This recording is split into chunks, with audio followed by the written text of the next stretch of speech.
Transfer समय से नहीं होने से जो समस्या उपजी है, इसके बारे में मैं कुछ बताना चाहता हूँ। देखिए, ट्रांसफ़र की जब से चर्चा शुरू हुई, लोगों में बड़ी उम्मीद बंधी और ये जो उम्मीद थी ना, वो एक अलग डायमेंशन पे भी बंधी। जैसे कि बहुत सारे लोगों की नई शादी हुई थी या बहुत सारे लोगों की पुरानी शादी भी थी या बहुत सारे लोग जो है ना बेबी प्लान कर रहे थे, वो ये सोचने लगे कि अब अपने क्षेत्र में कुछ ही दिनों में चले जाएंगे, महीने 2 महीने में चले जाएंगे, तो वहाँ पर क्या केयर आसानी से हो जाएगी। और वो जो केयर आसानी से हो जाएगी की जो भावना थी ना, इसलिए बहुत सारे लोगों ने माँ बाप बनने का जो है ना वो प्लान कर लिया। और हमारे बहुत सारी बहनें हैं, उनके भाई एक सही समय पे बच्चे हों, इसकी जिम्मेवारी तो होती है, सामाजिक दबाव भी होता है। और बहुत सारे हमारे भाई थे, उन्होंने भी प्लान कर ली। तो सर्किल तो बहुत बड़ा है, लेकिन कुछ लोग बहुत क्लोज़ हैं। उसमें से मैं 3 किस्से को मैं शेयर करना चाहूँगा कि उनके साथ क्या प्रॉब्लम हुई और किस तरह की समस्याएं हो रही है। पहले हमारी एक बहन है, उसका नाम मैं पी रखता हूँ, ठीक है। तो पी के साथ क्या समस्या हुई कि उन्होंने भी प्लान किया था। उनका घर और जो घर है वहाँ से वो जहाँ कार्यरत है, वहाँ की दूरी अच्छी खासी है, मतलब सैकड़ों किलोमीटर की दूरी है, 100 किलोमीटर से अधिक की दूरी है, जिसके कारण वो ईज़िली वहाँ से जा नहीं सकती, ईज़िली वहाँ से आ नहीं सकती, नहीं उसके यहाँ से कोई व्यक्ति आना जाना वो होते हैं। हस्बैंड है वो डिफेंस सेक्टर में है, तो अलग ही जगह पर हैं। तो अब उनके साथ इतनी सारी प्रॉब्लम्स हुई कि उसके बारे में कुछ भी बता पाना जो है वो बहुत मुश्किल है, क्योंकि हम सब लोग जानते हैं कि जो स्कूल्स हैं उनके वाशरूम्स बहुत ज़्यादा साफ़ नहीं रहते हैं, हो भी नहीं सकते। बच्चे को बहुत सिखाया जाता है, तब भी वो कुछ न कुछ गंदा कर ही देते हैं। और दूसरी बात क्या है कि बाथरूम में लॉक लगा के नहीं रखा जा सकता है नियम के अनुसार से, रोज़ सही भी नहीं है। लेकिन उसका खामियाजा जो है, पुरुष टीचर तो कहीं भी चले जाते हैं, उनका तो कहानी अलग है, लेकिन महिला टीचर के साथ ये बड़ी प्रॉब्लम जो है वो देखने को मिलती है। और भी समस्या है, बहुत महिला टीचर भी यहाँ यत्र तत्र चली जाती हैं, लेकिन वो अलग इशूज़ है। मतलब वो एक समस्या तो रहती है। स्टाफ रूम होना चाहिए और स्टाफ रूम में बाथरूम की सुविधा होनी चाहिए, और ये सुविधा जो है ना, ये हर स्कूल में होना चाहिए।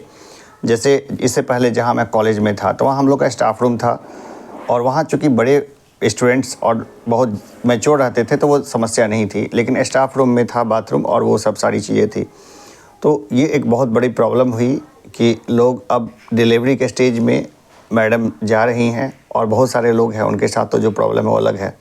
फिर मेरा एक मित्र है, नाम उसका A1 रखेंगे। A1 के साथ भी यही प्रॉब्लम हुई कि एकाएक से इतनी इमरजेंसी बन गई कि उसको भागना पड़ा स्कूल से, वही सैकड़ों किलोमीटर की दूरी। और उसको वहाँ से जाके तो उसने व्हाट्सएप से CL लगाया, कि व्हाट्सएप के ज़रिए उसने CL लगाया। और फिर इसके बाद जो व्हाट्सएप किया HM को कि CL लगा दीजिए। और इसके बाद उनके बेबी हुआ, और बेबी होने के बाद वो बड़ा समस्या रहा, बहुत प्रॉब्लम वगैरह बहुत ज़्यादा गंभीर रही। अब उसको लेकर के वो हद से ज़्यादा परेशान थे। तो हद से ज़्यादा परेशान थे तो HM से उन्होंने बात की, तो HM ने बोला कि आपको आना पड़ेगा एक बार, तब जाके पैटर्निटी लीव आपको अप्लाई करना पड़ेगा, और पैटर्निटी लीव अप्लाई करने के बाद ही आप जा सकते हैं। लेकिन ये जब गए तो इनको कहीं भी BO के पास भेजा, BO ने भेजा BDO के पास कि आपका इलेक्शन में तो नाम आया हुआ है, इलेक्शन का डेटा अपलोड का। BDO ने बोला कि हम क्या करेंगे, आप DCLR से साइन कराइए। और DCLR के पास वो गए तो बोले वो अभी आए नहीं हैं। इस तरह से उनको 2 से 3 दिन का एक्स्ट्रा जो है उनको परेशानी हुई। और वहाँ पे अलग तरह की समस्या हुई, जहाँ पे वो है वहाँ पे उनकी फैमिली और बच्चे के साथ अलग तरीके की प्रॉब्लम हो रही थी। और इसके बाद फाइनली इन्होंने DPO ऑफिस में सबसे साइन वाइन करा के रिसीव करवाया, रिसीविंग लिया, और किसी को ऑब्जेक्शन नहीं है, तो DPO ऑफिस में रिसीविंग लेकर के वो चले गए। दूसरे मेरे मित्र हैं A2, उनके साथ भी यही हुआ कि उनको कभी यहाँ दौड़ाया गया, कभी वहाँ दौड़ाया गया। तो BO है, उसने बोला कि आप फलाने व्यक्ति को दे दीजिए। फलाने व्यक्ति ने बोला कि 500 रुपये दीजिए, कम से कम वजन के साथ ही कुछ होता है। अब A2 हैं, उन्होंने पहले कसम खाई हुई है, सभी टीचरों को कसम खा लेनी चाहिए। आप एक्स्ट्रा इनकम थोड़ी, आपको तो क्यों इनकम, किसी को पैसे देते हैं, मत दीजिए पैसे। किसी को चाय नाश्ता करा दीजिए, जो भी है समोसा पूड़ी सब, उसमें 1000 रुपये खर्च कर दीजिए, कोई दिक्कत नहीं है। लेकिन 100 रुपये किसी को घूस देना गलत है। तो वो था कि उन्होंने क्या किया कि वो लेकिन गोल गोल घुमाया उनको भी। और आधा दिन जो है यहाँ से वहाँ, वहाँ से वहाँ, वहाँ से वहाँ घूमने फिरने में निकला। फिर बाद में इनको भेजा कि आप जाके पहले एचएम, फिर बीओ, फिर बाद में डीओपी ऑफिस में रिसीविंग। अब जाहिर सी बात है, वो तो जो मांगना है वो तो मांगते हैं, लेकिन भाई A2 ने भी कसम खा रखी है देंगे नहीं, ठीक है। अब उन A2 के पास और A1 के पास जब इन्होंने paternity leave process due process से लगा लिया, ऑनलाइन अप्लाई कर दिया, ऑफलाइन सारी प्रोसेस पूरी करके दे दी, एचएम से बीईओ से साइन करवाने के बाद, सारा कंसेंट लेने के बाद जब डीपी ऑफिस में दे दिया, तो ये स्वतः हो जाना चाहिए था। लेकिन इनको बार बार धमकाया जा रहा है। दोनों व्यक्ति हैं, हॉस्पिटल से लेके दोनों का मेजर सिजेरियन से बेबी हुआ है और दोनों यहाँ से वहाँ दौड़ने भागने में और बाकी चीज़ों में परेशान हैं। और मैंने सुन रखा है कि मेरे मित्र हैं कई सारे आर्मी में, उन्होंने बोला है कि ऐसे अवसर पे तो आर्मी वाले बॉर्डर से अपने जवान को छुट्टी दे देते हैं कि जाइए अपना फैमिली को देखिए। लेकिन यहाँ पर अलग इशू है। यहाँ पर ऐसा नहीं है, यहाँ पर दोहरा रहे हैं और रोज़ धमका रहे हैं फ़ोन से कि आपका वेतन रुक जाएगा, है ना। अब देखिए क्या है ना कि जो मेजर सिजेरियन है वो काफ़ी खर्चीला है, काफ़ी खर्च हुआ है और सैलरी जो इस महीने की आनी चाहिए वो आज 14 तारीख हो गई और डिले है। अदर डिस्ट्रिक्ट्स में ट्रांसफ़र की घोषणा के बाद वहाँ के दुकान वाले भी उधार देने को रेडी नहीं हैं। वो बोलते हैं आप चले जाइएगा, आपका ट्रांसफ़र होगा, मेरा 10, 12, 15, 20 हज़ार रुपये डूब जाएगा। तो ये एक बहुत मेजर इशू है। रूम रेंट वाला रूम बोलता है टाइम से रेंट दीजिए, नहीं तो रूम खाली कर दीजिए, आपका ट्रांसफ़र हो जाएगा, रातों रात आप चले जाएंगे तो क्या होगा। तो ये सब दुर्गति हो रखी है टीचर की। एक तो डिपार्टमेंट के जो क्लर्क्स हैं वो पान सुपारी के चक्कर में उनको वेतन रुकवाने की धमकी देते हैं। दूसरा, जो रेंटर हैं वो उनको रेंट चाहिए, भाई सही बात है, जो दुकान वाले हैं उनको उधार देने को तैयार नहीं हैं।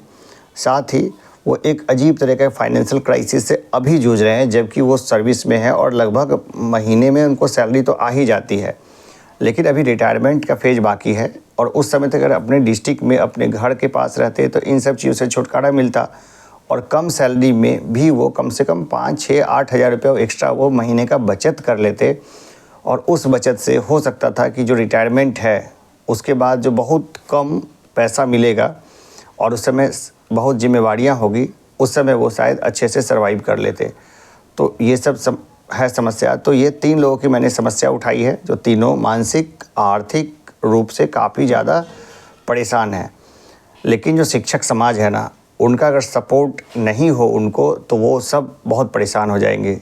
A1 और A2 दोनों के फ़ोन कॉल्स उनके साथियों ने हमेशा उठाए, उनको सही गाइड किया, जहाँ ज़रूरत पड़ी उनको अपना रूम गेट खोल दिया कि आप यहाँ पे आराम कीजिए, मस्त रहिए, हम लोग आपके साथ हैं। और इसके साथ ही और लोगों ने भी लगभग सही तरीके से कोऑपरेट किया। अगर ये कोऑपरेशन ना होना तो शिक्षक कहीं भी सर्वाइव ही ना कर पाए। खैर जो भी है, शिक्षक को मजबूत करने का काम किया जाना चाहिए और ये काम जो है ना ऊपर से लेकर नीचे तक होना चाहिए। सिर्फ शिक्षक दिवस मनाने से काम नहीं होगा, शिक्षकों के हक के लिए बात करना होगा और मजबूती से करना होगा। ACS महोदय ने बहुत अच्छा काम किया और इनके ट्रांसफ़र की जो पॉलिसी अपनाई वो बहुत अच्छी है। और ये थोड़ा सा बड़ा अजीब लग रहा है कि 10 तारीख को पोर्टल खोलने वाला था जिसके ज़रिए ये लोग म्यूचुअल ट्रांसफ़र करते हैं, लेकिन आज 14 तारीख हो गया है, म्यूचुअल ट्रांसफ़र का अभी तक कुछ अता पता नहीं है। ये बड़ा अजीब सा है। जितनी जल्दी हो सके सबको डिस्ट्रिक्ट दे करके, डेपुटेशन दे करके इस तरीके से उनको फ्री करना चाहिए। अपना होम डिस्ट्रिक्ट रहेगा, लोग कुछ पैसा बचा पाएंगे, ठीक ठाक तरीके से कमा पाएंगे, खा पाएंगे, ठीक ठाक तरीके से जी पाएंगे। तो जितनी जल्दी हो सके उनको अपने डिस्ट्रिक्ट में भेज देना चाहिए।